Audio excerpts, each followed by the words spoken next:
How's it going, everybody? This is Dean Rojas with Epidemic Sound, and today we're going to be talking about how to master your sound design.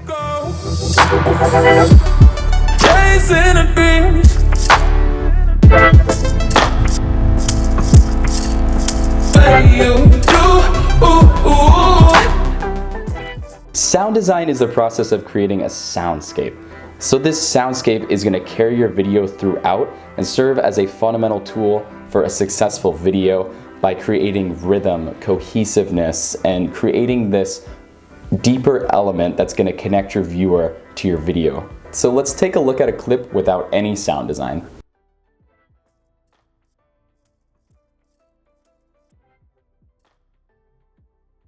It's pretty boring.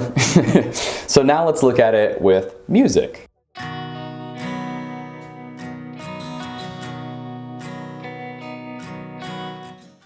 It's getting there, it's getting better. So now let's look at it with music and sound effects.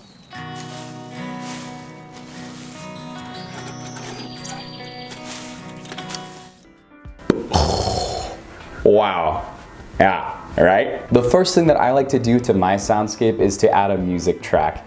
Now, typically you're gonna wanna select a music track that really fits with your style, fits with your genre, and fits really with what you're seeing on screen. So if you're walking through nature, you're not gonna hear dubstep. And there's a joke in the editing community that about 50% of the time spent editing is finding a song. And it's not far off. I mean, that's a little exaggeration, but honestly, it takes a lot of time for a reason. Because you put in all this work, you've gotten all these beautiful shots, and you've done it all right, and now you gotta put it together, and that's where you're really gonna spend a lot of good time making a lot of good decisions. Epidemic Sound makes it really easy for you. If you go into their music library, then they're gonna have all genres. You can search by genre, you can search albums, and you can even favorite albums that you like for future reference and even speed up your workflow. Honestly, such a game changer. It's crazy. So you found the perfect song.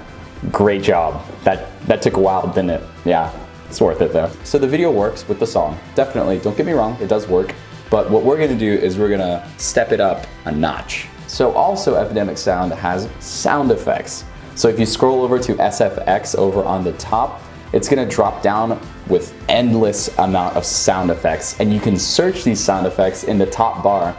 For example, I like to use swoosh sounds for transitions, time lapses, hyperlapses, pretty much anything that changes motion. And there's over 200 swoosh sounds. And you're gonna have to dig through and find which one fits perfectly with your video, and they make it easy. You just hit a play button and you can see, oh, I like that one, or no, that doesn't really work with what I'm doing. So these ambient sounds and all these sound effects that you find are gonna serve as diegetic sounds. So basically what that means is that these sounds are going to be what you see on the screen. So in a movie, every sound that you see that's happening is added on in post. The cars going by, rain, trees blowing in the wind, water, anything that you hear is added on later in post. Even with the dialogue that the actors are speaking, most of the time, they'll add that on later. So sound design really is an art form of its own, and if you keep practicing with it, and if you keep getting better at it, then you're just gonna become a better filmmaker all around. Thank you guys so much for watching. If you enjoyed this video, leave a like, leave a comment, subscribe, hit that notification bell, follow me on my personal channel, and I'll see you guys in the next one. Keep killing it.